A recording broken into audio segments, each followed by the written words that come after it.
Bom, pessoal, esse é o começo da nossa conversa no curso de letras. Antes de mais nada, muito obrigado pela presença de vocês. Uma honra estar aqui no curso de letras, um curso que eu gosto muito. Faz tempo que eu não dava aula no curso de letras. E é uma disciplina importante para o seu curso, porque a gente não pode esquecer que a construção da língua, da linguagem, daquilo que identifica uma sociedade, tem muito a ver com a própria história dela.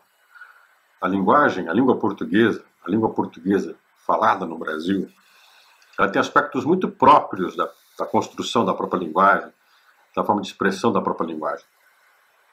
Inclusive, a gente tem que levar em consideração, e essa é uma discussão que eu fiz questão de fazer no seu mapa, de que a gente vai fazer uma formação do brasileiro, e essa formação do brasileiro envolve a língua portuguesa, que tem uma construção e uma identificação do brasileiro com a própria formação dele enquanto povo.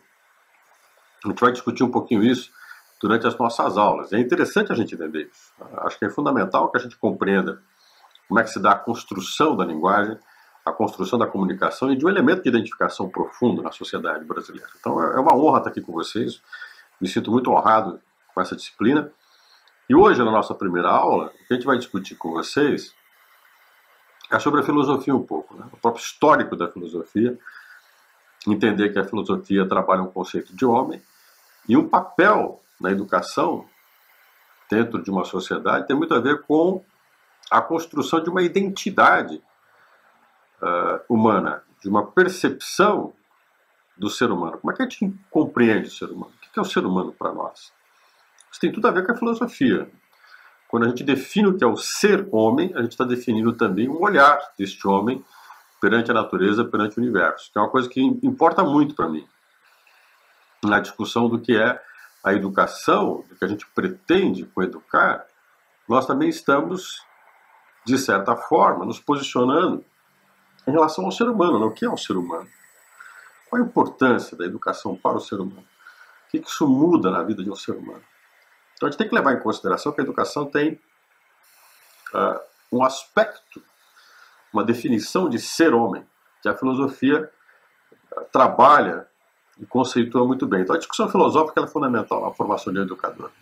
E no curso de letras, eu acho que ela está no lugar certo para discutir a questão certa. Acho que é muito importante para nós, dentro do curso de letras, a gente saber entender o que é o ser humano, o que é o papel do ser humano na sociedade. Tá claro?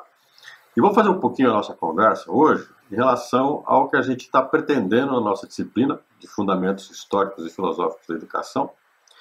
Essa discussão fundamental que a gente vai fazer nessa disciplina, de entender o ser humano e toda a complexidade que é o homem diante da natureza. Então a primeira coisa que eu quero que vocês tenham nessa nossa disciplina é a mente aberta para a gente definir o que é o ser homem. A filosofia está à procura, principalmente a filosofia ocidental. Não podemos esquecer que nós somos ocidentais, nós somos homens ocidentais, nós nascemos de um pensamento ocidental, e isso é fundamental para nós. Quer dizer, o Ocidente, a sociedade ocidental, a civilização ocidental, ela tem uma construção da sua compreensão de homem na Grécia Antiga, quer dizer, a gente herda dos gregos essa preocupação de definir o que é existir, o que é existência. O ocidental tem uma angústia, né? O eu que existe, o eu angustiado com a sua existência, o eu preocupado, o indivíduo preocupado em qual é o significado de ser nesse mundo. Se você pensar um pouco a filosofia oriental, o budismo, o confucionismo, né, como religiões no Oriente, Max Weber estudou muito isso, faleceu estudando isso, e você pegar o budismo, o confucionismo e o hinduísmo, são religiões em que você transcende a ideia da existência do indivíduo desconectada do universo. O indivíduo ele é uma extensão do universo. Então você tem a despreocupação que nós ocidentais temos com a ética do bem e do mal, com a ideia de que o certo e o errado precisa ser definido para que você tenha uma ação que é considerada uma ação boa, né? a gente vai discutir muito aqui aquela ideia de que se o universo foi constituído por um ser inteligente, Deus ou deuses que têm uma inteligência, que tiveram uma intenção de fazer o mundo, tá? Nós somos fruto desse ser, desse criador inteligente, e esse criador, se ele tinha uma intenção, então ele sabia definir o que era o certo, o que era o errado, o que era bom, o que era ruim, na intenção dele, o que realizaria essa intenção, as coisas que aconteceriam, fariam da maneira como ele pensou darem certo, e aquilo que não daria certo, aquilo que seria um erro, ou fugiria do plano dessa divindade, desse ser, aquilo que não cumpriria o papel desse ser. Então imagina que, vamos pensar na concepção ocidental, nossa, ocidental cristã, de que se existe um criador, os gregos pensavam nisso também, né? Se existia um criador, não que eles fossem cristãos, mas eles pensavam de que os deuses formaram o mundo foi forjado por uma inteligência, o mundo foi criado por uma intenção. Quem criou o mundo tinha um interesse com esse mundo. Imagina você, né? Se você planeja fazer alguma coisa na sua vida, há uma intenção sua com aquilo. Você quer chegar em algum lugar com aquilo. Então as coisas, conforme você vai realizando, né, os seus atos para chegar em algum lugar, você vai realizando uma série de metas para atingir um certo objetivo, significa que ao atingir esse objetivo, você conseguiu realizar de forma coerente e correta as suas metas. Né? Então vamos pensar que se Deus construiu o mundo, e Deus pretende chegar em algum lugar com esse mundo que ele construiu, se o universo foi construído por Deus com alguma intenção, então existe o bem e o mal. A gente tem que descobrir o que é esse bem e o mal para ajudar, né, esse Deus a realizar esse plano. Aí tem as discussões, será que nós somos o centro desse plano ou não? Será que nós somos o ser mais importante desse universo? Essa é uma retórica que desdobra da ideia, desculpe, esse é um raciocínio que desdobra da ideia de que existe um Criador. Então, se há um Criador e ele tem uma intenção ao criar, a criação deve cumprir um papel ao qual ele determinou. Aí tem a discussão, para nós ocidentais, cristãos, muçulmanos, que não são ocidentais, mas também tem uma religião que nasceu da religião judaica, hebraica, a religião judaica trabalha isso, né, que ela é a base do pensamento cristão islâmico, que é a ideia de que existe o mal. Né? Se existe o bem, existe o mal. Se existe um bem, existe a intenção do mal. O mal também se propõe a querer intervir nesse mundo. Né? Esse mal se propõe a intervir nesse mundo. Esse mal tem um interesse de intervenção nesse mundo. Então, o pensamento ocidental, o grego, ele dá o ponto de partida desse ser angustiado com a sua essência, com a sua existência, à procura de explicar, né, o que ele é nesse mundo, tá claro?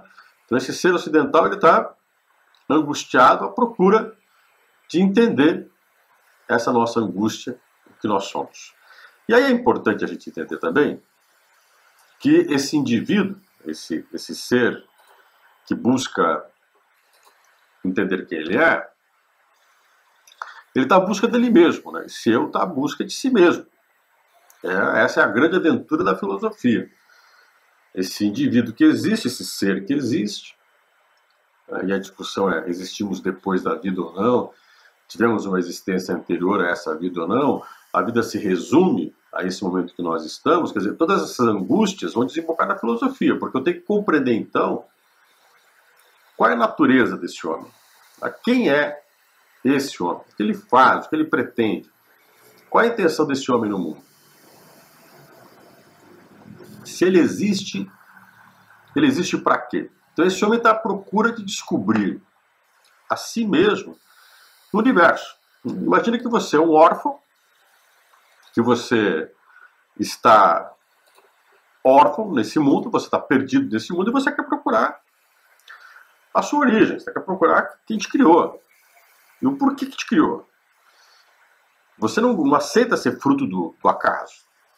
Você considera que você é fruto de algo que tinha uma inteligência e uma busca, e que você é um elemento da procura dessa busca. Então a filosofia está à procura de entender essa questão fundamental. Tá claro? E ao pensar em quem nós somos, nós definimos também o que queremos de nós mesmos. Né? Daí que entra um pouco a educação. A ideia de que a nossa forma de compreender o mundo, de nos educarmos para o mundo, a nossa conduta, tem a ver com o nosso cumprimento do nosso papel, da nossa capacidade de exercer na Terra, nesse mundo, aquilo ao qual a gente foi proposto. Né? Então o homem está proposto a existir nesse mundo e ter uma relação com esse mundo, com essa natureza. E ao ter essa relação com essa natureza, para que ele quer essa relação? Qual a intenção dele com essa relação nesse mundo? O porquê ele existe? Esse homem está à procura de si mesmo. E essa é a jornada da filosofia. Tá claro? Então essa angústia, que é o sentido da existência, que de certa forma é o que nos move. Se você parar para pensar, essa angústia da busca do sentido da existência, do que nós somos, essa dúvida socrática, a primeira dúvida que o homem tem que responder é a dúvida de o para que existo, né? Quem sou. Isso só pode ser descoberto para Sócrates, né, que é o, vamos chamar aí o primeiro filósofo, ou pai da filosofia clássica, ou o princípio da lógica filosófica. Sócrates considera que a única forma de chegar a uma verdade não é com uma resposta, é com uma dúvida. É saber fazer a pergunta. É saber fazer a questão vital. O homem ocidental está em busca de entender o universo para entender a si mesmo. Essa é a grande jornada da filosofia. E é isso que se você pensar em educação, se você pensar a linguagem, a comunicação, a letras, por exemplo, a linguagem define quem nós somos. Através da linguagem, a gente expressa sentimento, a gente expressa valor, a gente expressa sentido para as coisas. Então, ao nós construirmos uma linguagem, vamos pegar Vygotsky, por exemplo, né? Ou mesmo Piaget, mas vamos pegar Vygotsky nesse sentido. Ao construir a linguagem, ao dominar certos termos, eu estou, de certa forma, dominando também a minha reflexão, a minha capacidade de reflexão. Eu não sou capaz de pensar naquilo que eu não domino, ou pelo menos eu não compreendo, eu não aceito que existe. Né?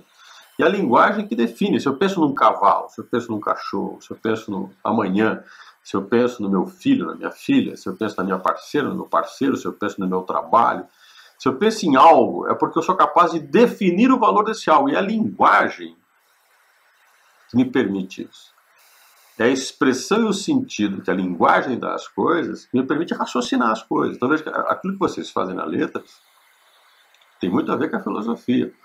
Quando você vai pegar os jesuítas, inclusive, a gente vai discutir isso numa próxima aula nossa, os jesuítas estão muito preocupados com a retórica, porque eles acreditam que a retórica é a base de toda a capacidade de raciocínio do ser humano. Se o ser humano domina a retórica, ele domina a compreensão, ele domina a lógica. E na retórica ele expõe as suas ideias para a compreensão do outro. Né? O que é o saber, se não é a construção da comunicação que eu tenho com outras pessoas, na capacidade de ampliar esse saber, de aumentar esse conhecimento, e envolver mais pessoas no mesmo conhecimento através da linguagem. Quer dizer, a linguagem me permite a capacidade de reflexão, de comunicação, de construção do saber. E os primeiros filósofos estão muito preocupados com isso.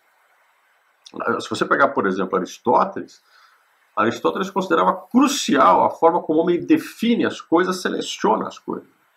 Aristóteles, a gente vai daqui a pouquinho isso, ele é um pensador muito preocupado com as diferenças e semelhanças que existem entre as coisas do mundo. O mineral, o vegetal, o animal, quais as características de cada uma dessas condições de seres que existem, se é que são seres que existem na condição de ser, não quer ser, é ser o que pensa, o que vive, o que pulsa, a pedra e o animal pode ser comparados como ser, mas de certa forma é a linguagem que constrói para nós esse potencial de raciocínio, tá claro? Então é importante entender que os filósofos estão à procura disso. Eu vou falar um pouquinho de Sócrates, tá? Vamos lá, vamos conversar um pouquinho sobre esse pensador que é fundamental, que é Sócrates.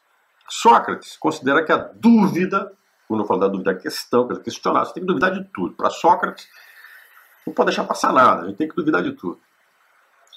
A dúvida é fundamental para ele. Ao você duvidar das coisas, você busca a comprovação das coisas. Então a gente tem que questionar, sim, tudo.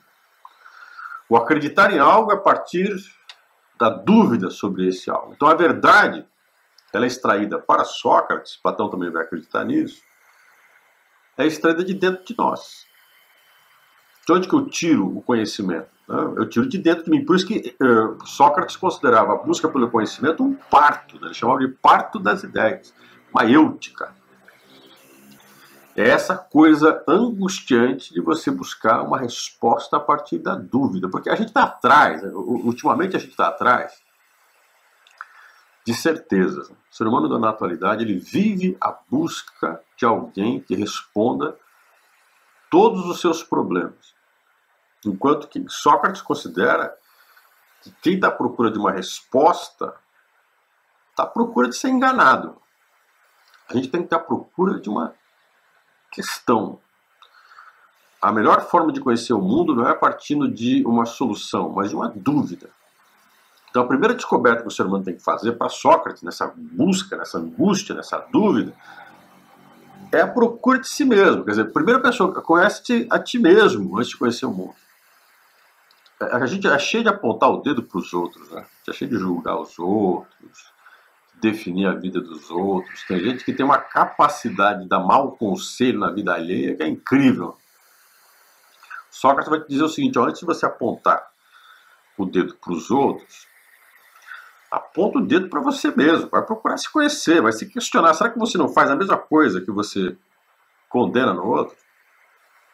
Será que você não cai nos mesmos erros? Será que você também não tem erros? Será que quem é você para julgar o mundo se você não consegue julgar a si mesmo, se você não consegue conhecer a si mesmo? Você está buscando quem eu sou e a partir do que eu sou conhecer o mundo. Então por isso que para ele, para Sócrates, a busca da verdade está o ser humano extrair dele mesmo, a busca, extrair dele mesmo essas respostas, compreendendo o mundo, entendendo o mundo à sua volta. É o mundo da experimentação, da vivência. É o mundo da experiência, é o mundo de conviver com as coisas, entender as coisas e questionar as coisas. Eu estou aqui, veja, Sócrates não deixou nenhuma obra escrita, tá claro? Quem vai produzir os trabalhos de Sócrates são seus discípulos, entre eles Platão. Platão é que vai construir todo o conteúdo do conhecimento produzido por Sócrates, toda a documentação do conhecimento produzido por Sócrates, e Platão vai usar aquilo que Sócrates usava muito, que é o diálogo. Né? Porque Sócrates era um professor. Como é que Sócrates ensinava? Através do diálogo, a conversa. Uma afirmação e uma dúvida. Uma pergunta e um questionamento. Uma resposta e um questionamento. Uma afirmação e mais uma dúvida sobre o que era afirmado. Se falava de uma coisa, questionava a própria coisa que se falava. Essa busca constante de entender como as coisas são. Para algumas pessoas isso é muito pesado. Né? Você imagina que hoje em dia a gente olha as notícias nos meios de comunicação, a gente olha a fala de algumas pessoas. Não é à toa que a gente está comprando livro de autoajuda e procurando um salvador da pátria. Porque angustia. Conhecer as coisas angustia. Imagina agora, nessa época de pandemia, você fica conhecendo a Covid-19, o coronavírus. Você fica conhecendo, você vê especialistas falarem, você vê o pessoal debatendo sobre aquilo, questionando, procurando entender melhor. Você se fala, pô, eu nunca conheci tanto, não, um vírus como agora. Mas você vê que existe uma quantidade de coisas relacionadas a esse vírus, número de mortes, por que as pessoas morrem tanto num lugar ou no outro, por que a faixa de idade é diferente, alguns países morrem os mais velhos, no Brasil morrem pessoas mais novas. O que está acontecendo com esse mundo? O que levou ele a se propagar? Quais são as consequências econômicas? A relação da economia com o vírus, mas ao mesmo tempo a sobrevivência? Como é que vai ficar a minha vida depois disso? Eu nunca passei por essa pandemia. São série de questões que vão invadir a sua vida. Se você se aprofundar nela, se você questionar ela, aquilo vai gerar um peso, né? É o parto mesmo. Aquilo vai gerar uma situação complicada, porque você vai percebendo a dimensão que as coisas têm. A complexidade que os conteúdos que a gente trabalha, que o conhecimento que a gente produz, ele muitas vezes fica nesse mundo superficial, mas conforme você vai se questionando esse mundo que você vê, você vai percebendo que ele tem uma estrutura complexa, tem uma cadeia complexa de coisas que o formam.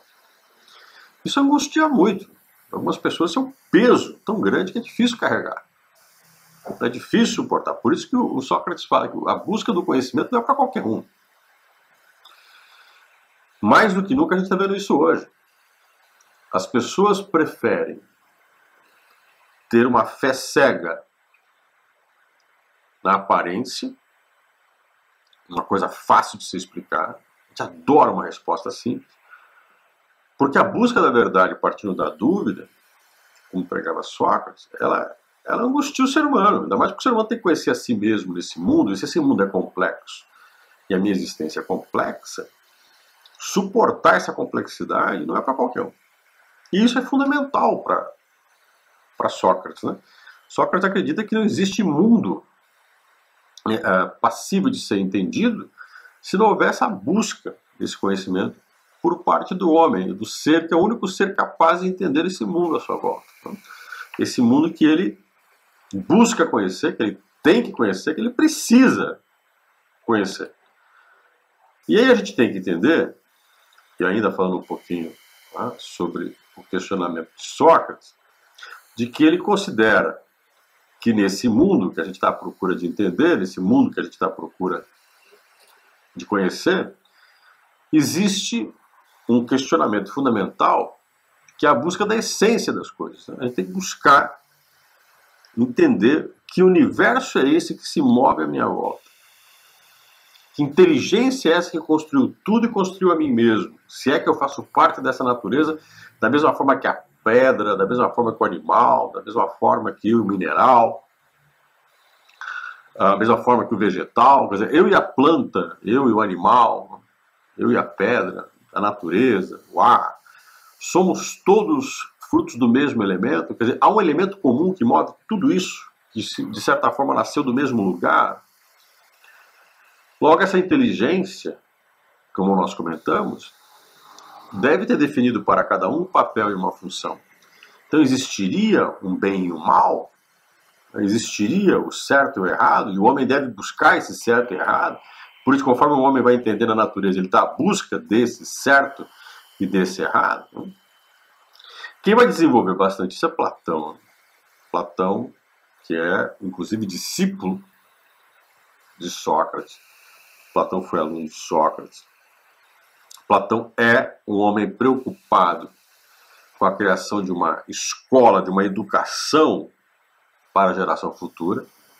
Então, a ideia de educar os jovens nasce aí de Platão. Platão está muito preocupado com isso, com a educação do outro, com a educação do jovem. Tanto é que ele funda a escola de Atenas.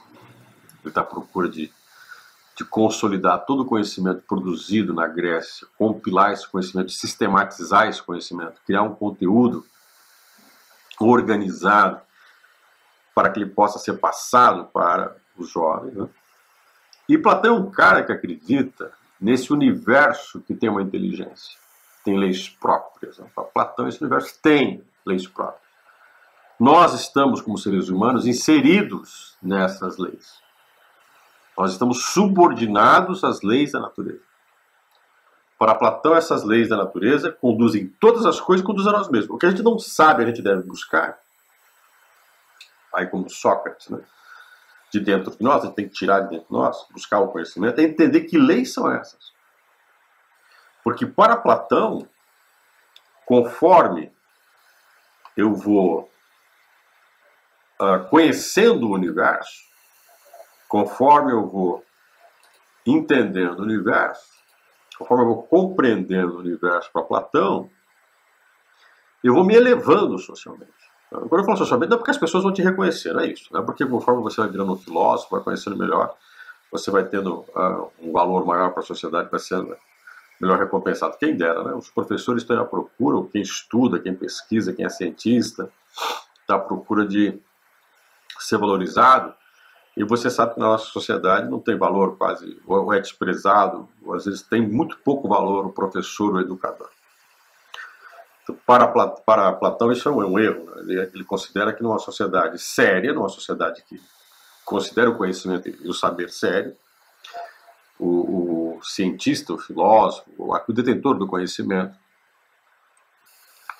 ele deve ser valorizado. Ele deve ser, inclusive, o governante para Platão. Platão acreditava nisso. E Platão considerava que o homem, conforme ele vai desvendando as leis da natureza, conforme ele vai conhecendo o que move a natureza, esse homem vai se deslocando do senso comum. Ele vai deixando de pensar como todo mundo pensa. Ele vai tendo uma capacidade de reflexão maior, mais complexa.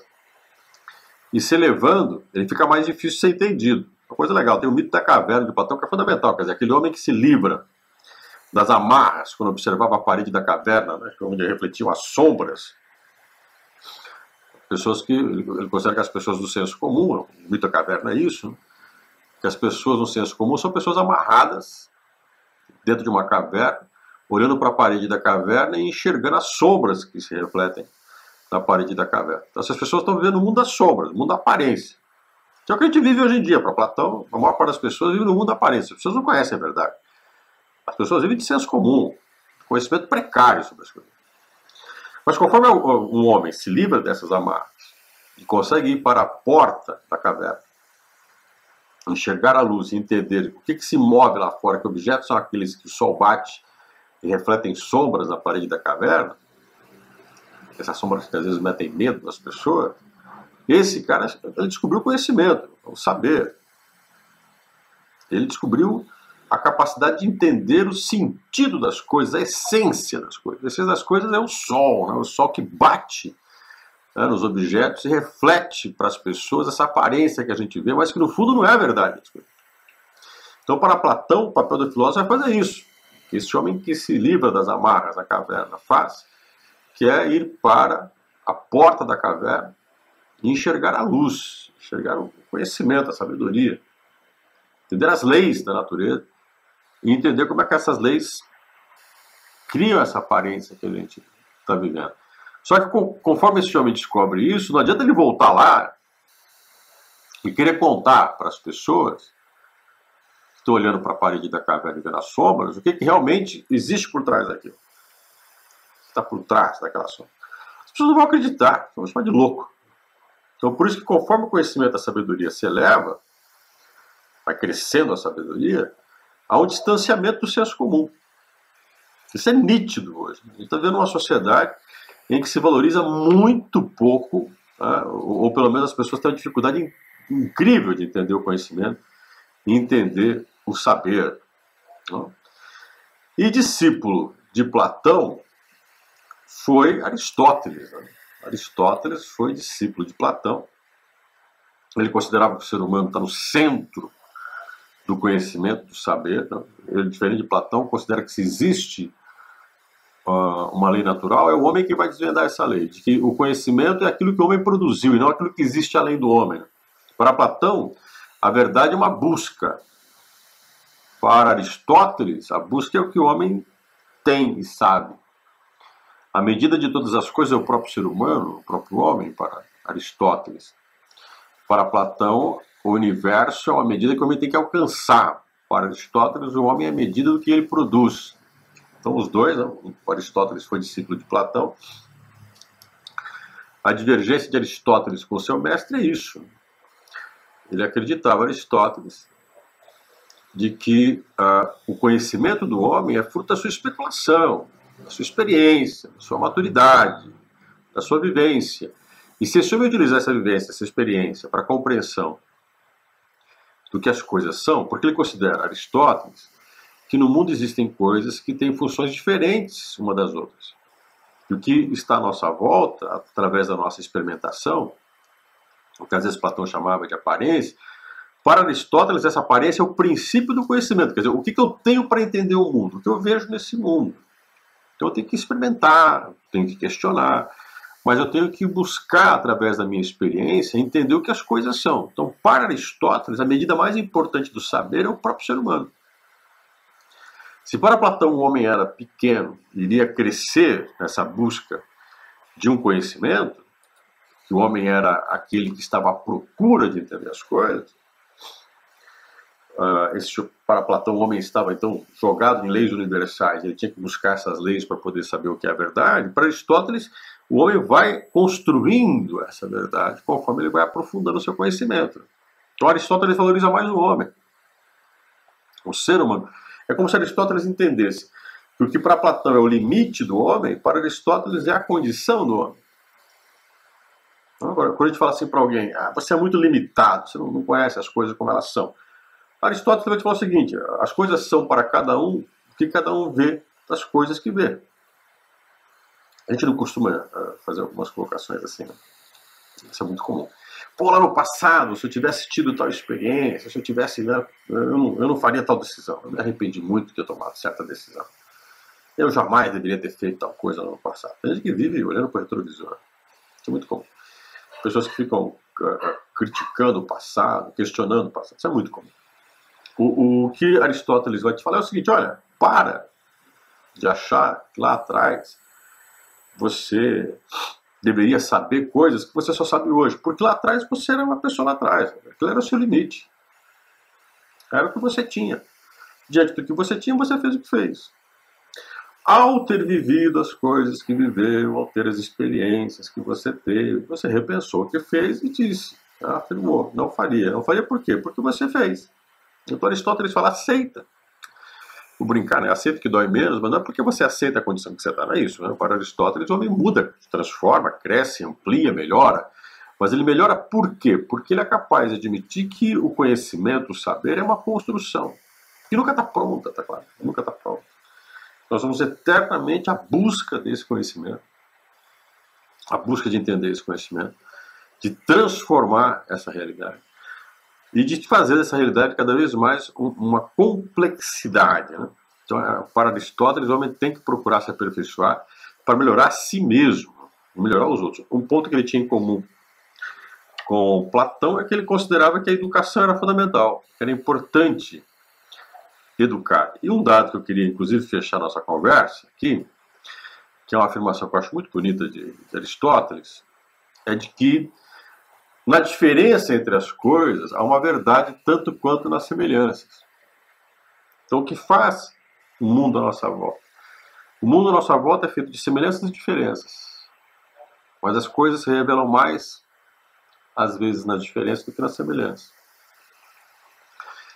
Para tentar aí fazer você entender um pouco esse raciocínio, né, de Aristóteles, é como se ele colocasse o seguinte, ó, a gente vive procurando, efetivamente, algo que afirme quem a gente é. Vou fazer uma brincadeira perigosa, mas talvez isso fique mais fácil de entender. A gente adoraria ficar cercado de coisas que a gente gosta, a gente adoraria ficar cercado do que nos agrada, a gente gostaria de viver com pessoas que só fazem o que a gente gosta, que só gostam da gente, que aceitam a gente como a gente é.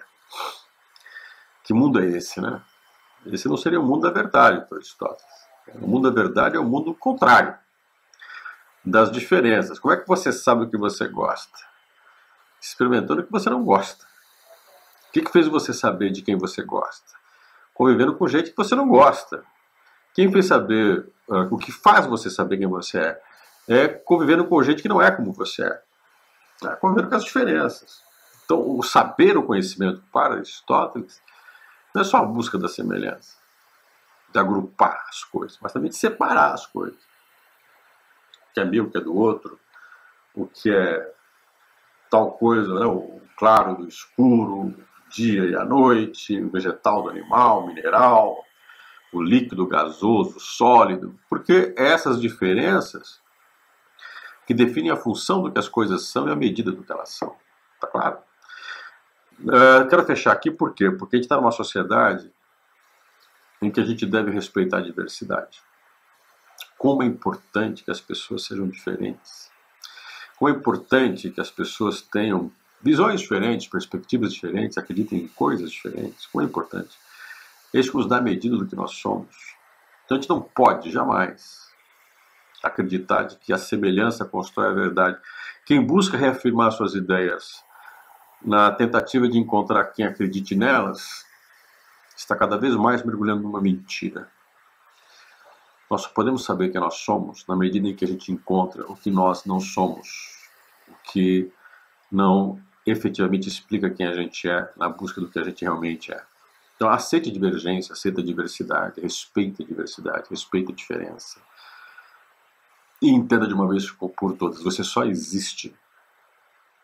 E você só sabe que existe porque você é diferente dos outros.